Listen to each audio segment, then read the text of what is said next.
Namaste and welcome back. This is our fourth Baatcheat, our conversation, your weekly cheat sheet for everything EVs and batteries. That's right. We're focusing, as always, on China, the powerhouse, and India, which, wow, the potential there is just huge, driven by demand. Exactly. And think of this as, your quick way to get the essential stories. We've got a lot of news snippets today, presented more like stories. Quite a bit seems to be coming out of the recent China International Battery Fair, the CIBF. Yeah, definitely some buzz there.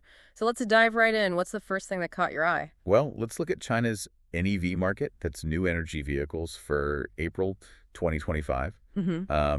BYD, no surprise, still number one, Okay. What kind of share are they holding now? just under 30%. 29.7% in retail sales, actually. Now, that's up a tiny bit from March, Uh-huh. but it's actually down compared to April last year. They sold, 268,778 NEVs. Still huge numbers. Down from last year, though. That's interesting. Any initial thoughts on why that might be, even with overall growth? It's, uh, it's tough to say definitively. Market saturation in some segments, increased competition. Yeah. Probably a mix. Okay. And who's chasing them? Geely, they grabbed the number 2 spot, 13.1% share. 13%. Okay. But here's the kicker. Their year-over-year growth in retail sales, 141.7%. Massive jump. Whoa.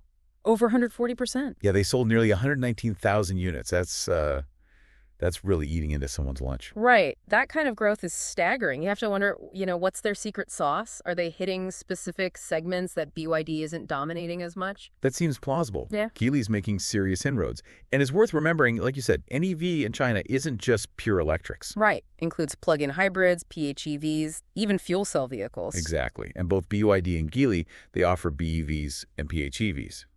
Tesla, on the other hand. Only BEVs, pure battery electric. Which brings us to them. Where did Tesla land in April? They slipped down to number 8. Eighth. Wow. Yeah, with just a 3.2% share. That's down from 7.5% in March and 4.6% back in April 2024. Ouch. So retail sales were down too. Yep, down about 8.6% compared to last year. Roughly 28,700 units sold locally. So the competition theory seems pretty strong here. Are there specific names popping up? Definitely. Uh-huh. I mean, look at the April rankings. Li Auto was 6th, XPeng 7th. And then you have Xiaomi EV at 9th, basically neck and neck with Tesla at 3.2% share. Xiaomi already. That was fast. It really was. Leapmotor was 10th as well. Yeah. So that mid-pack is getting crowded. So looking at the year so far, January to April. Okay, yeah, bigger picture. BYD still way out front with 29%. Geely second at 13.3%. Then Changan Automobile at 6.5%. And then Tesla at 4.9% in fourth. Fourth for the year to date. And how does that NEV share compare to the overall car market in China? Good question. BYD leads the total passenger car market too, but with a 15.3% share. Okay. So NEVs are growing fast, but, gasoline cars still make up the bulk of sales. Precisely. There's still a huge traditional market out there, even as the NEV battle rages. Right. Let's zoom in on Tesla again, specifically the Model Y. You said local sales were down. Yeah, significantly down in April compared to both last year and the previous month, March. Just under 20,000 retail sales locally. But wasn't there something about exports? Ah, yes. That's the other side of the coin. Model Y exports from China shot up massively. How much? Up nearly 150% year over year. Almost 13,000 units exported in April. Huge jump from March, too. Okay, so that fits their pattern, right? Focus on exports early in the quarter, then local sales later. Exactly. Shanghai is a massive export hub for them. Still, that local dip for Model Y, they just launched a facelift in January, didn't they? They did. So you'd think that might boost sales. Is it just the competition is that fierce? Or maybe those financing deals they offered hadn't kicked in yet?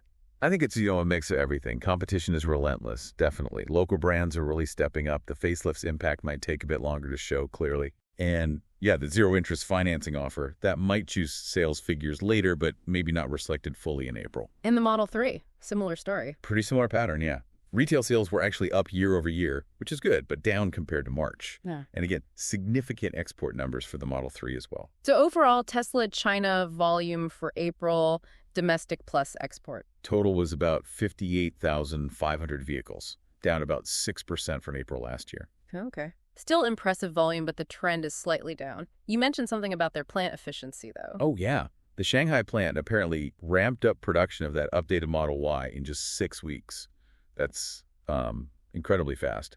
Shows their manufacturing prowess. No kidding. 6 weeks. Wow. Okay. And sticking with Tesla and global stuff, there was news about parts shipments from China to the U.S. Right. This is interesting. It looks like they're planning to start shipping parts from China again, specifically for the Cybercab and the semi-production in the U.S. Weren't they going to stop doing that because of tariffs? They were, yeah. The earlier plan was suspended due to those increased U.S. tariffs on Chinese goods.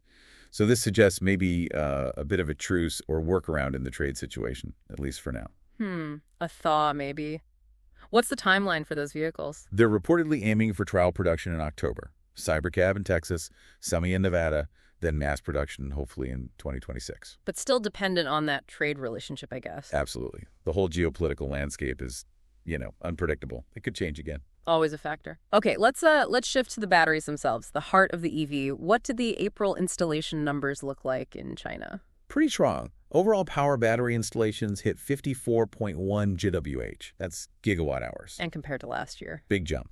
Up 52.8% year over year. It's actually down slightly, about 4% from March, but that annual growth is the main story. Okay. And the top players? Still CATL leading the pack. Yes, CATL is still number one. They installed 21.2 GWh, giving them about a 39.4% share, though that share was down a bit from March. And who's number two? BYD making gains. They are. BYD's share grew. They installed 14.17 GWh, pushing their share up to 26.35%. So they're closing the gap slightly. Okay, solidifying that number two spot. Anyone else notable? Yeah, the rest of the top five were CALB, Goshen High-Tech, and Eve Energy. They're consistently in the mix. Got it. Now, wasn't there a big trend in the type of battery chemistry being used? Oh, absolutely. The dominance of LFP lithium iron phosphate batteries is just overwhelming now. Really? How dominant? In April, LFP batteries accounted for 82.8% of all battery installations in China. That's 44.8 GWh. 83%. Wow, so ternary batteries are really fading. Relatively speaking, yes. Ternary batteries only made up 17.2% or 9.3 GWh. And that was actually a decrease year over year, while LFP saw a huge increase. What's driving that massive LFP adoption? Is it just cost? Cost is definitely a huge factor. LFP is generally cheaper. Plus, the energy density has improved a lot, and they have good longevity and safety profiles. For many applications, they just make sense now. Makes sense. And who are the leaders specifically in LFP? CATL and BYD are the top two there as well, followed by Goshen. For the smaller ternary market, it's CATL, CALB, and LG Energy Solution from Korea. Okay. And overall battery production in China, not just installations. Even bigger numbers. Total battery production in April was 118.2 GWh, and they exported 14.5 GWh of that, both LFP and ternary. Incredible scale. China really is the battery giant. Now, you mentioned CTL. They had some other big news recently, didn't they? Especially around energy storage. They did. Big announcement in Germany, actually. They launched something called the TennerStack energy storage system. TennerStack, what's special about it? Its capacity. It's a 9 megawatt system, 9 megawatt hours.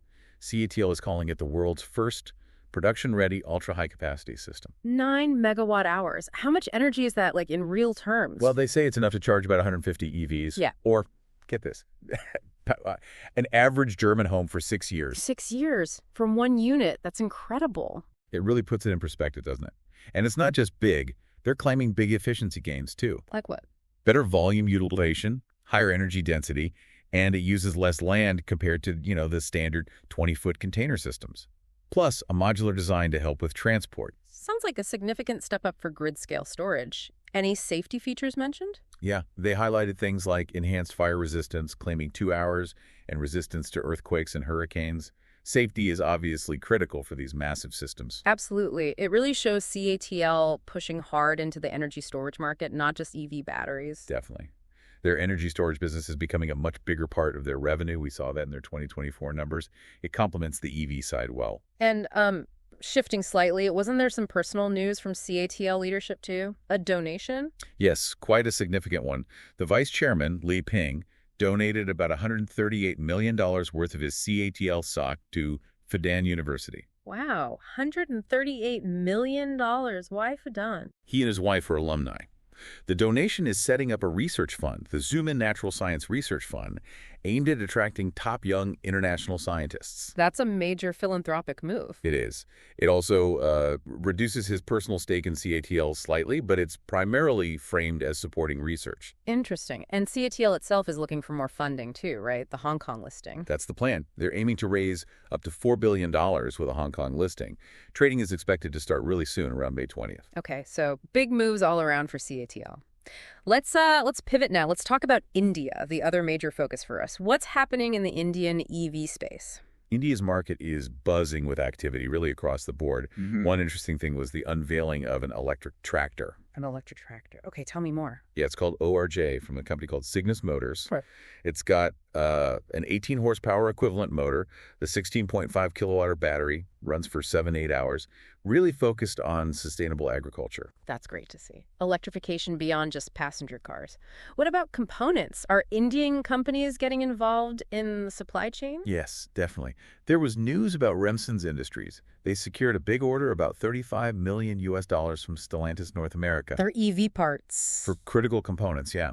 For things like Jeep Wrangler, Ram trucks, but also for smart cars and electric three-wheelers in Europe. Okay, so supplying established global players. Exactly. And Remson's also recently bought a majority stake in an electric three-wheeler company called Astro Motors. So they're actively moving into the EV manufacturing space, too. That shows growing capability within India, doesn't it? Both as a market and a potential manufacturing base. For sure.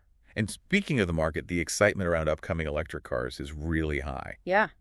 What's on the horizon? Well, there are these lists circulating, like top 10 upcoming electric cars for 2025-26. Lots of anticipated models. Many examples. Oh, yeah.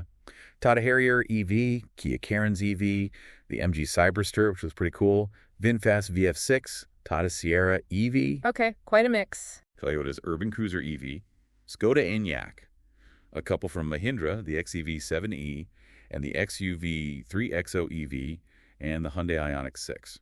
Wow, that's a lot. Covers a range of prices and sizes, I assume. Absolutely. Everything from more affordable options to premium ones, different ranges. It really shows the market is starting to cater to diverse Indian buyers. That's crucial for wider adoption. And what about two-wheelers? That's always a massive segment in India. It's huge. And the electric scooter scene is just as busy. There's a similar top 10 upcoming electric scooters list for 2025-26. Okay, who's on that list? Any familiar names? Lots. Suzuki Z-Access, Hero Z Maestro, Ola's expected to have an S2 series, LML Star's making a comeback, Liger X, Suzuki Bergman Electric, TVS, Jupiter Electric, Ather's Vita sub-brand has the Vita Z coming, Gogoro crossover, and VinFast again with the Clara S. Again, a real variety. Competition must be getting fierce. Extremely fierce. Different price points, different ranges, different styles. It's going to be very competitive, which is usually good for consumers. Drives innovation and hopefully brings prices down. Now, one specific need in India is often larger vehicles for bigger families. Are there 7-seater EVs coming? Yes, that's another area getting attention. There's a list for top 8 upcoming 7-seater electric cars. Okay, what's on that one? The Kia Carens EV, again, MG-M9, Mahindra XEV7E also fits here. The more premium ones like the Volvo EX90, VinFast VF9. VinFast seems very active in India. They certainly seem to be making a push. Also, Hyundai Ioniq 9, a potential Tata Safari EV, and the Skoda Vision 7S concept becoming reality. So plenty of options emerging for those needing more space while still going electric. Exactly. The focus is broadening to meet those diverse needs, which is a sign of a maturing market. So yeah, from tractors and scooters to compact cars and big 7-seaters, India's EV story is really accelerating, isn't it? It really is. It's fascinating watching it unfold, especially in contrast to China's more established dominant position. Absolutely. You have the leader setting the pace and the emerging giant learning, adapting, and bringing its own unique market dynamics. And the interplay between them, the competition, the supply chains, it's all going to shape the global EV future. Totally agree. So for you listening, that wraps up another deep dive, our 4th Baatcheat conversation.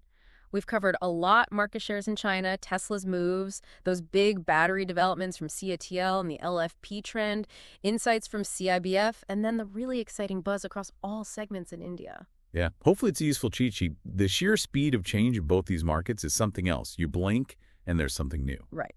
Keeping up is key. So thank you for tuning in to this 4th Baatcheat. Your feedback is genuinely welcome. Let us know what you think, what you want to hear more about. Please do. And definitely join us again for our next conversation as we keep tracking this electrifying journey in China and India. Dhanyawad.